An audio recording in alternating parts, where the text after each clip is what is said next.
మన వాళ్ళు అలిగి పక్క రూమ్లోకి వెళ్ళి పడుకుంటుంటారు. కానీ మా వారు అస్సలు అలా కాదు. తను ఒక్కటే చెప్పేవాడు, కోపం వచ్చినా ఒక్కరోజు కూడా దూరంగా ఉండద్దు, ఒక క్షణం కూడా నాకు దూరంగా ఉండద్దు అని చెప్పేవాడు.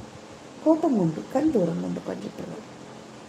తెలుసా, మా మొత్తం నెరేటల్ లైఫ్లో నిజమండి, నేను ఎప్పుడు తనకు ఒక్క క్షణం కూడా దూరంగా లేను. ఎందుకో ఇంకా అదే లాస్ట్ విజిట్ అనమాట. నాకు అలా మగవాళ్ళు బాగా ఇగోని పెంచుకొని అలిగి వెళ్ళిపోవడం, లేదంటే పక్క రూమ్లో దాక్కోవడం, మాట్లాడకపోవడం, ఇవన్నీ నాకు నచ్చవు. జీవితమే బఠానీ గింజ అంత ఇంత ఉంటుంది, మళ్ళీ అలగడం, కోపాలు దేనికి?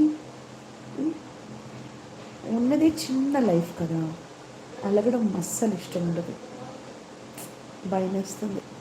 అందరు రవిలాగా ఉండాలి కదా. మా వారు ఫస్ట్ మాటే నాకు అది చెప్పాడు తెలుసా. మ్యారేజ్ చేసుకున్న వెంటనే ఒక్క మాట చెప్పాడు, రవి, కోపంగా ఉండు కానీ దూరంగా మాత్రం ఉండకు. నేను లైఫ్లో అదొక్కటే కోరుకుంటున్నాను చెప్పాను. అయితే లాస్ట్ చనిపోయేటప్పుడు